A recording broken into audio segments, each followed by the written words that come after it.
Amados irmãos e amigos, daqui e nos lares pela internet, graça e paz da parte de Deus, nosso Pai, e de Jesus Cristo, esperança nossa. Para a meditação nesta manhã, o Espírito Santo de Deus nos determina a leitura no Evangelho de Jesus Cristo, nosso Senhor, conforme escreveu o evangelista Lucas, no capítulo 7. Lucas, capítulo 7, versículos 36 a 50. O relato da pecadora que ungiu os pés de Jesus. Nós vamos ler esse texto alternadamente e seremos, nesta leitura, guiados pelo nosso presbítero, que nos acompanha no púlpito, nosso irmão Marcelo. Fiquemos de pé, meus amados, e participemos com muita alegria e consciência da leitura que vamos fazer agora. Convidou um dos fariseus para que fosse jantar com ele. Jesus, entrando na casa do fariseu, tomou lugar à mesa. E eis que uma mulher da cidade, pecadora, sabendo que ele estava com um vaso de alabastro com unguento, E, estando por detrás, aos seus pés, chorando, regava-os com suas lágrimas e os enxugava com os próprios cabelos e beijava-lhe os pés e os ungia com unguento.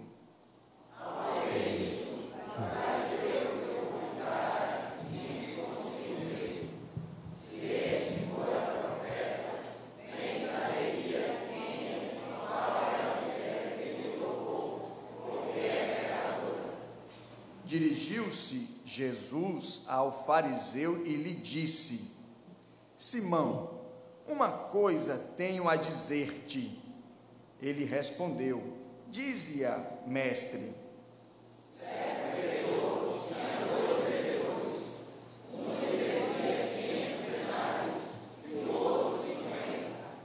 Não tendo nenhum dos dois com que pagar, perdoou-lhes a ambos. Qual deles, portanto, o amará mais? Respondeu Simão: suponho que aquele a quem mais perdoou. É depois julgaste bem. E, voltando-se para a mulher, disse a Simão: Vês esta mulher? Entrei em tua casa e não me deste água para os pés. Esta, porém, regou os meus pés com lágrimas e os enxugou com os seus cabelos. Não me deste ósculo, ela entretanto, desde que entrei, não cessa de beijar os pés. Não me ungiste a cabeça com óleo, mas esta, com bálsamo, ungiu os meus pés.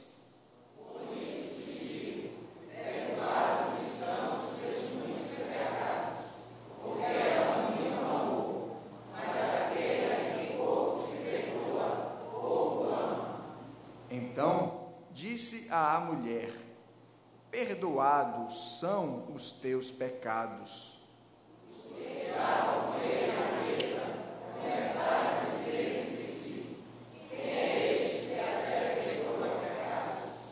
Mas Jesus disse à mulher: A tua fé te salvou. Vai-te em paz. que o Santo Espírito de Deus, que inspirou dos céus esta palavra, a aplique com poder e graça ao nosso coração. Podeis sentar. Meus irmãos, vamos curvar mais uma vez a fronte e suplicar a misericórdia do Senhor para este momento de exposição da sua palavra, para que haja fidelidade no expor e predisposição do nosso coração e da nossa mente em receber e entender. Isso é obra do Espírito Santo. Oremos em silêncio. Pai, acabamos de ler uma porção santa da Tua bendita palavra. Ela traz para nós lições muito preciosas. Sabemos, Senhor, das nossas limitações para entendê-las todas, para vivenciá-las todas. Por isso te pedimos que, no poder do Teu Santo Espírito, perdoando as nossas falhas e limitações, pecados e transgressões, nos esclareças a mente e nos predisponhas o coração para entender e viver a Tua palavra. Fala, Deus, meu Senhor, toca-nos com o fogo do altar. Fala, Deus, meu Senhor. Eis-nos prontos ao Teu mandar, em nome e para a glória de Jesus. Amém. O lugar ideal. Eu era ainda estudante no Seminário Presbiteriano do Norte, em Recife, quando uma noite me encontrei ali em frente ao seminário com um jovem amigo de uma família ilustre da Igreja Presbiteriana da Madalena. E depois de uma conversa rápida, ele me disse: Edésio, eu estou indo embora. Eu disse: você vai para onde? Ele me disse: na próxima semana, se Deus quiser, estarei indo para São Paulo. Só você vai deixar toda a sua família e todo mundo aqui? Eu preciso de um lugar ideal para a minha vida. Estou muito limitado aqui no Recife. Eu preciso de um lugar melhor. E o João Botelho foi embora. Depois a família toda o acompanhou, dadas as circunstâncias e condições melhores que ele encontrou em São Paulo. É o fenômeno da migração. Em toda a história da humanidade, esse fenômeno existe. Homens e mulheres se deslocam de um lado para o outro, buscando sempre um lugar melhor, condições melhores para viverem, para se desenvolverem, para crescerem. Este fenômeno de migração não se dá apenas no campo sociológico, econômico, mas também no campo espiritual. Acabamos de ler um texto no qual uma mulher anônima, segundo o texto, o seu nome não aparece, mas o seu gesto, o seu ato é registrado pelos séculos em fora. Ela migrou, ela saiu de um lugar para outro lugar. E o lugar agora alcançado por ela é o que nós chamamos de um lugar ideal. Ela está agora aos pés de Jesus. Os irmãos, por gentileza, voltem aí ao versículo 38. E a igreja, num belo e lindo coral, pode ler este versículo que é chave, que é base para a nossa meditação. Versículo 38, vamos ler, irmãos.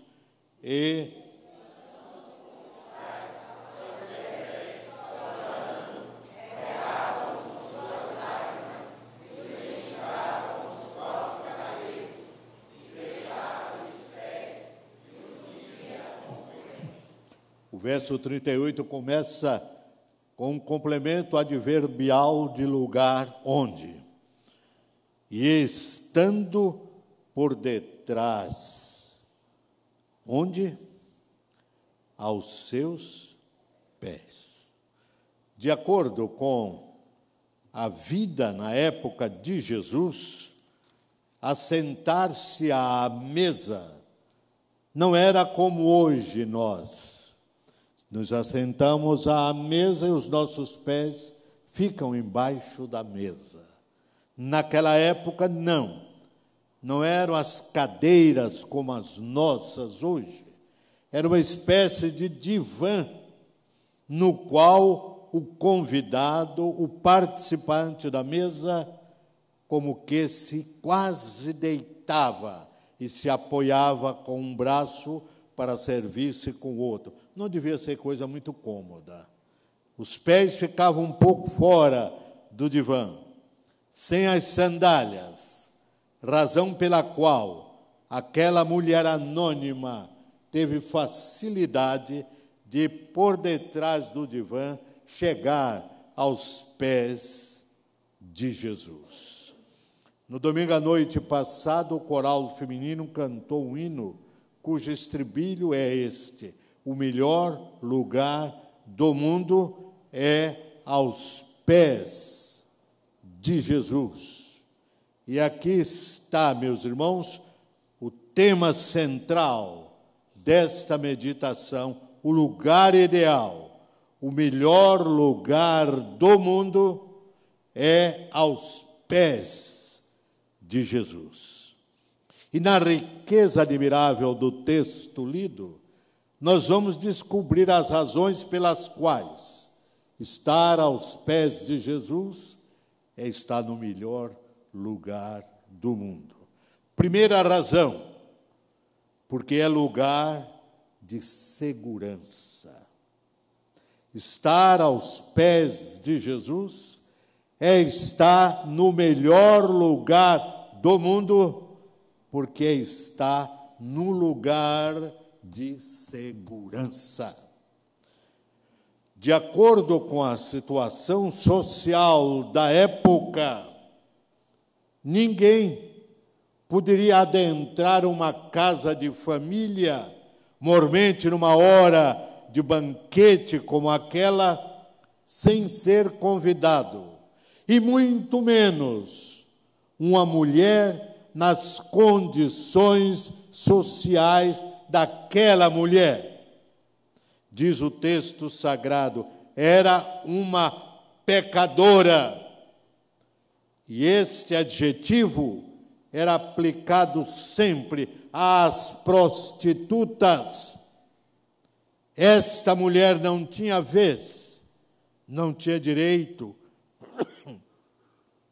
de entrar naquela casa, na casa de um fariseu, um homem que, segundo a época vivenciada, se considerava o melhor, a nata mais pura da sociedade de então. Uma mulher como essa não podia adentrar a casa dele sem ser convidada. Entretanto, observamos curiosamente que, apesar do Simão o fariseu sentir-se mal com a presença daquela mulher, ele não se sentiu encorajado para mandar tirá-la dali. Não chamou nenhum dos seus servos para retirá-la. Ela estava num lugar de segurança. Ninguém a retirava dali. Na quarta-feira passada, eu tive a oportunidade de compartilhar com os irmãos que aqui estiveram, naquele culto, um fato, uma história real que tivemos em São Paulo, no bairro da Vila Ema. Na Vila Ema morava uma senhora chamada Maria Helena. Maria Helena era candomblezeira, umbandista, associada direta de Satanás.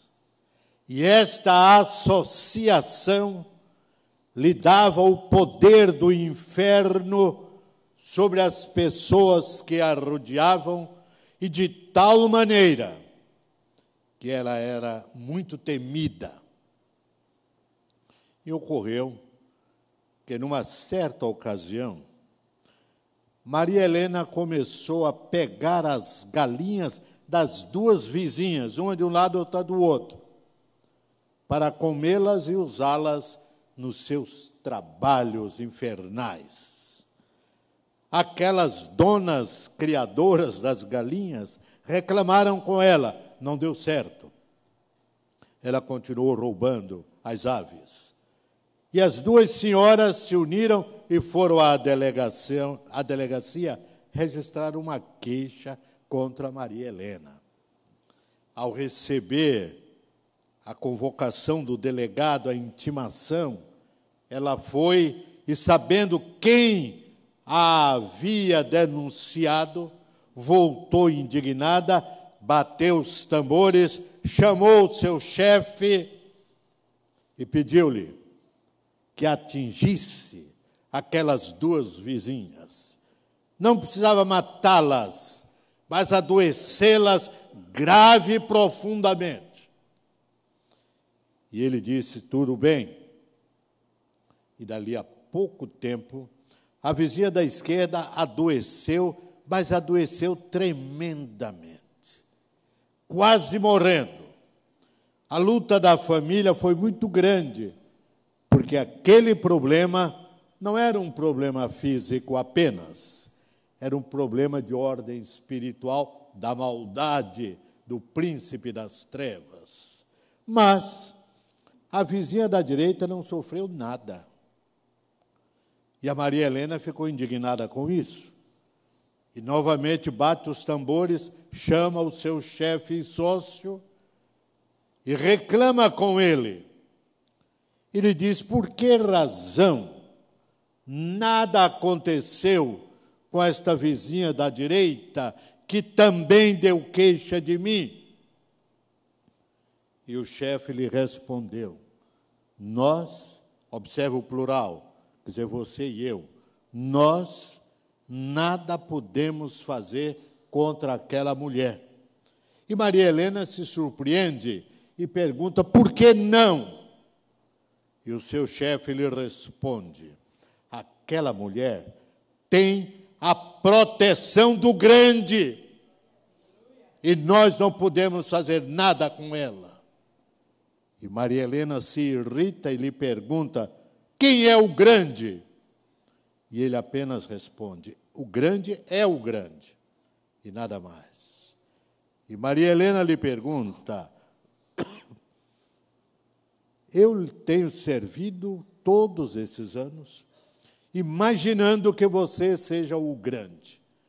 Mas, se você não é o grande, eu vou procurar o grande para servir depois de encontrá-lo. Rompeu com Satanás, mas ainda ficou endiabrada, ainda ficou no clima endemoniado. Brigou com o irmão dela, e na briga o irmão lhe deu uma dentada no dedo, quase lhe cortou o dedo, aquilo inflamou, atingiu a mão toda, quase dá gangrena na mão e nos braços, e sabendo disso, aquela vizinha da direita, mulher piedosa, crente, fiel a Jesus, que vivia sob a proteção do grande, foi visitar a Maria Helena.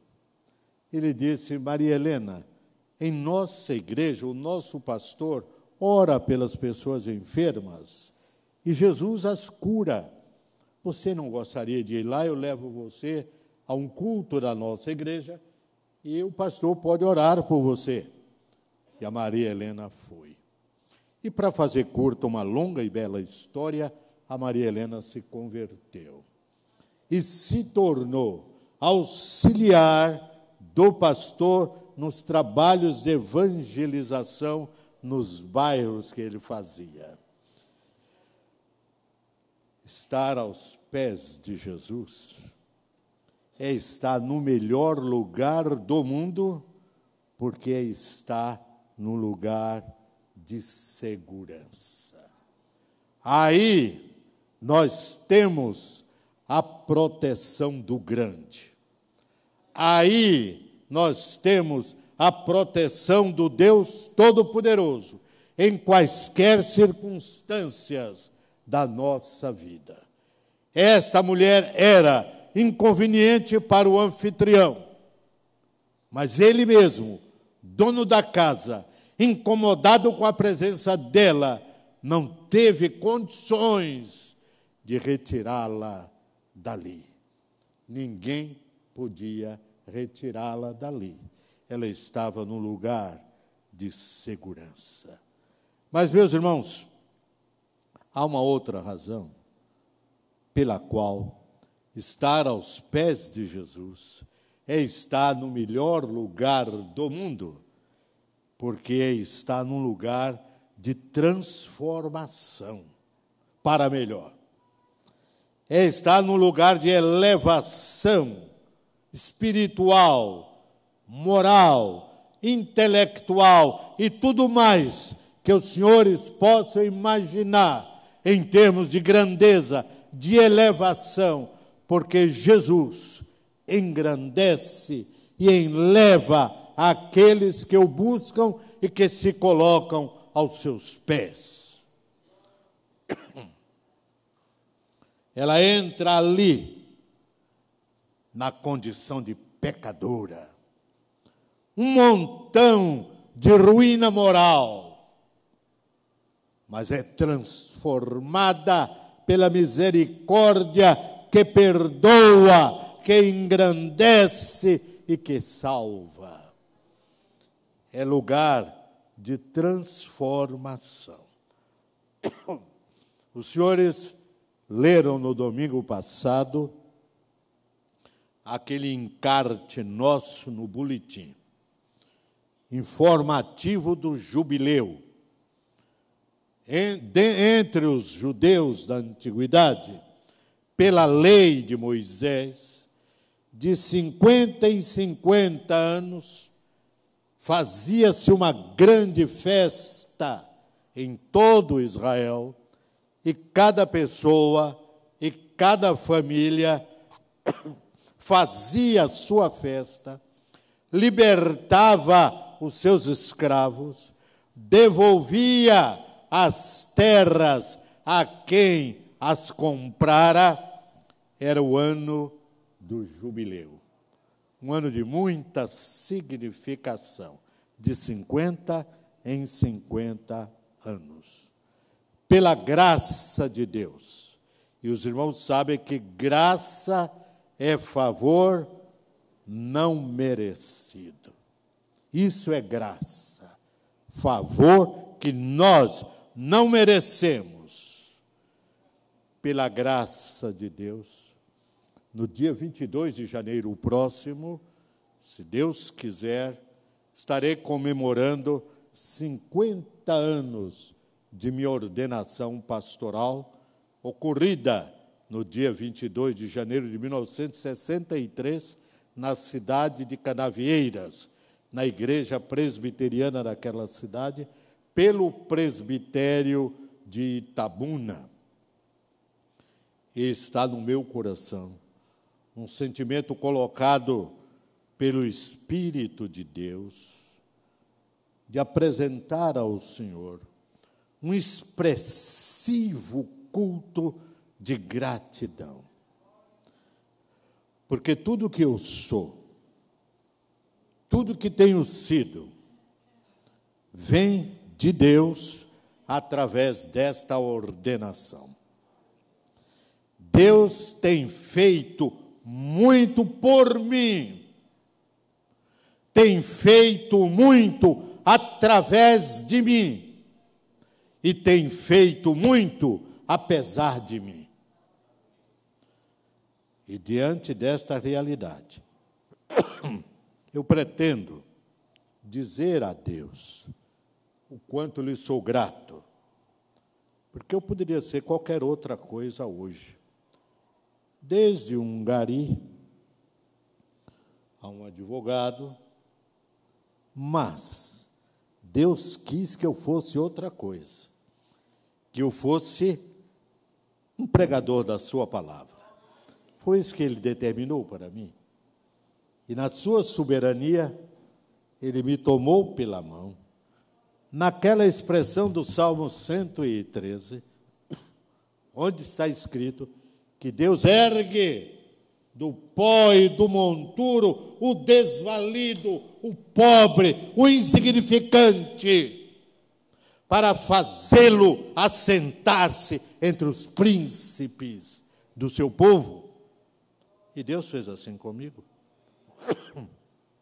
Ao longo desses 50 anos, Deus fez assim comigo. Pegou aquele menino pobre, criado por uma mãe viúva e pobre, analfabeta, aquele menino de pés descalços, na cidade de Jequié,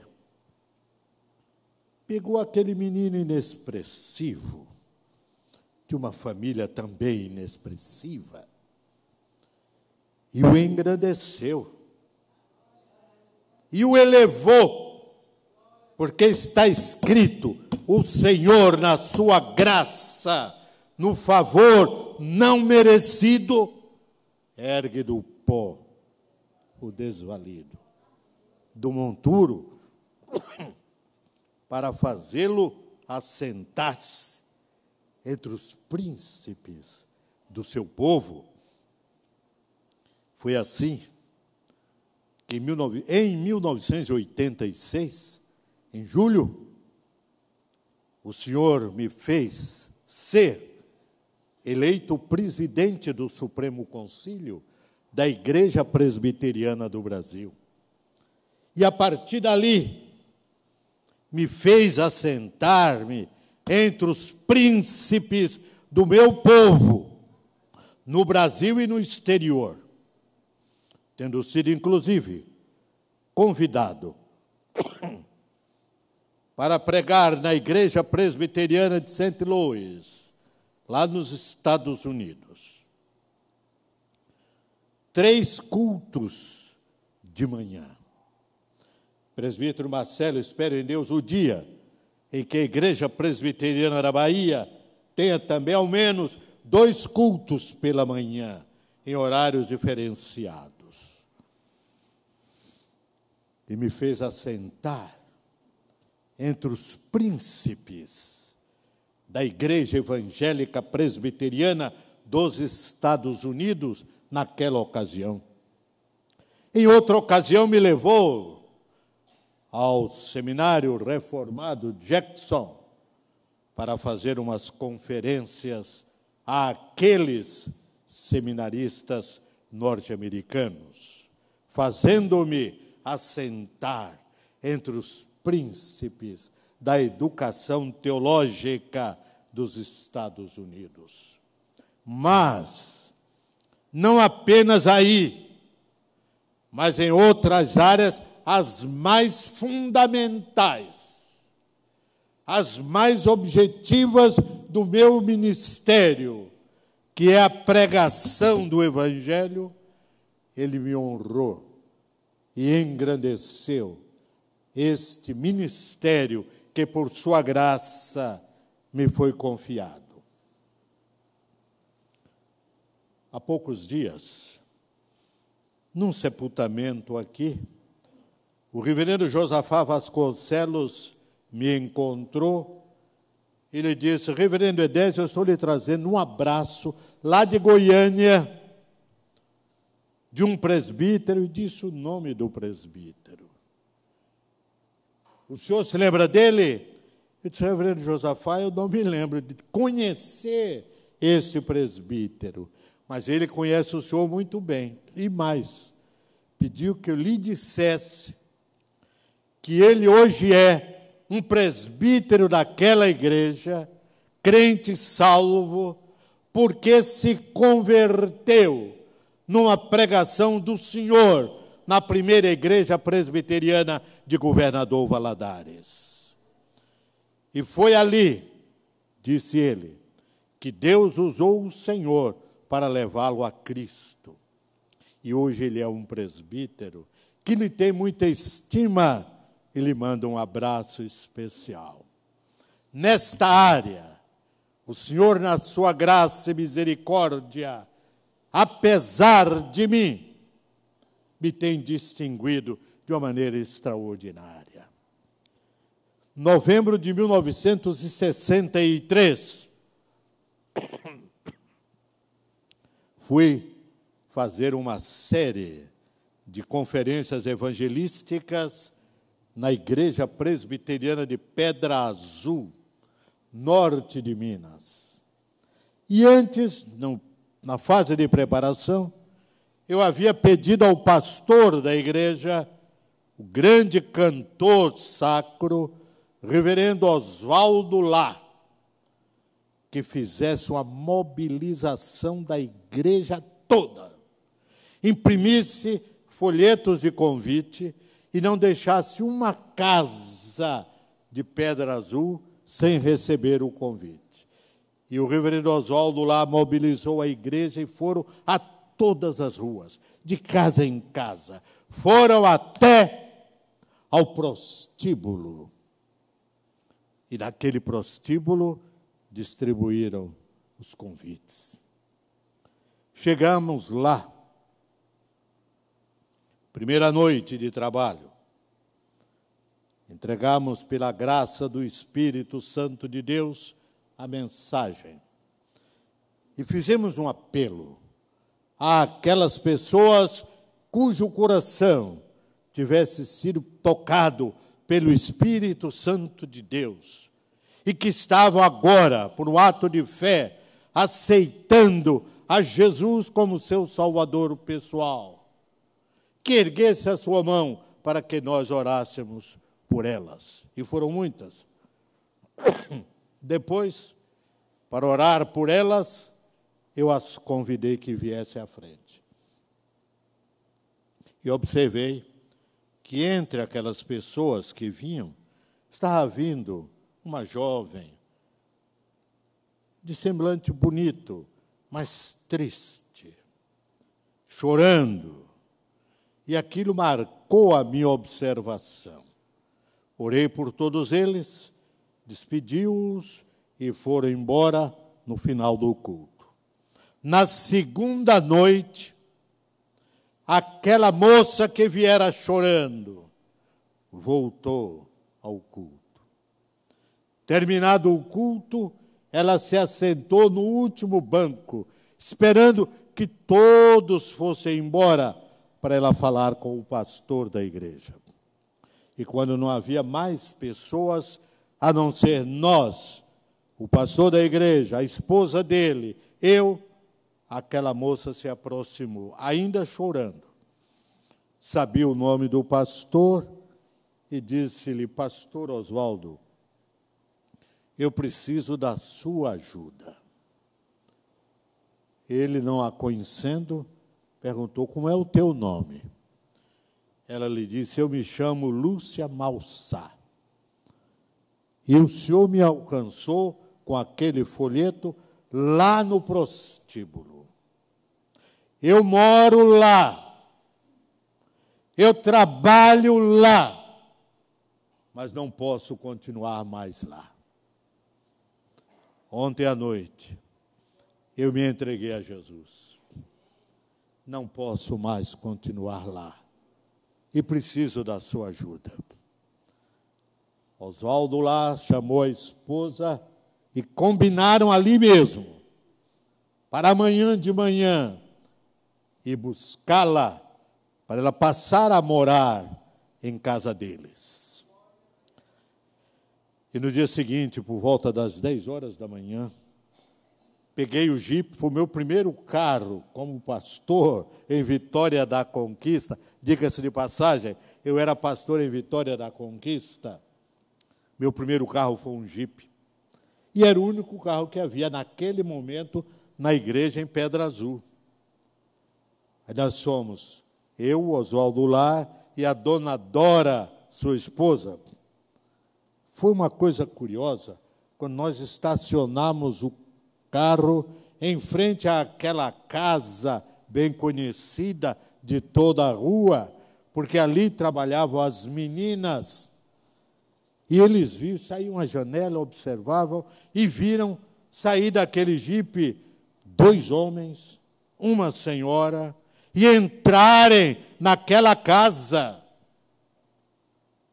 E entramos na casa de prostituição, onde as meninas moravam. Sentamos à sala, porque a dona da casa tinha sido informada por Lúcia que nós iríamos lá. E, meus irmãos, foi um momento comovente. Nós assentados à sala, pelo corredor da casa, eu vi, na posição em que eu estava sentado, que aquela moça saía lá do último quarto. Uma malinha pequenininha assim, trazendo a malinha na mão. E quando ela vinha para cá, uma das suas colegas saiu do outro quarto, abraçou-se com ela, chorando, e eu ouvi quando aquela menina disse: Deus te abençoe, Lúcia, para que nunca mais voltes a este lugar. E a Lúcia saiu com a malinha na mão. Chegou diante de nós e disse: pastor, estou pronta. Despediu-se da dona da casa, das outras amiguinhas. Saímos e ela entrou conosco no carro e fomos para a casa do reverendo Oswaldo Lar, onde ela ficou morando por algum tempo. Convertida de fato, preparou-se, fez profissão de fé, foi batizada. Depois saiu da casa do reverendo Oswaldo Lar para a cidade de origem dela, casou-se, foi para Belo Horizonte.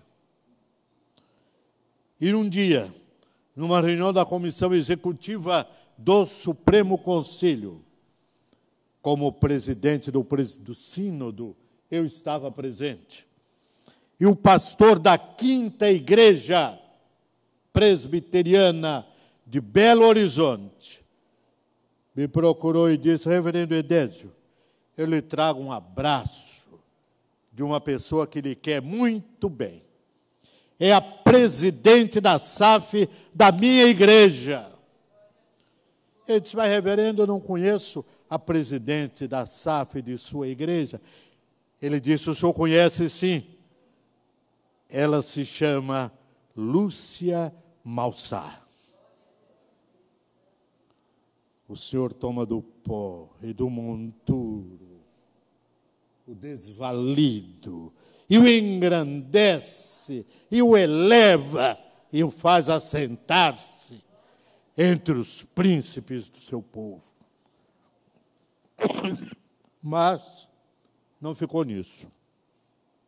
Anos depois, numa chácara que nós tínhamos em Jequié,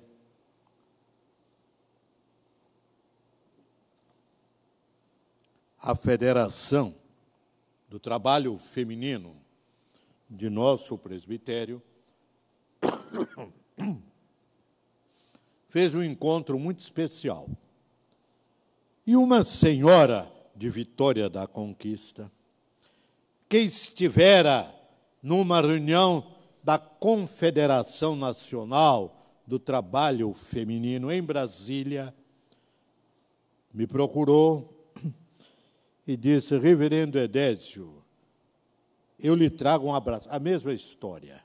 Eu lhe trago um abraço de uma pessoa que lhe quer muito bem. Aí eu já imaginei, quem seria? E ela me disse: é a presidente da Confederação Sinodal do Trabalho Feminino do Sínodo de Belo Horizonte, Lúcia Malsá. Os irmãos já pensaram nisso? Naquela época, o sínodo de Belo Horizonte era o segundo maior sínodo do Brasil.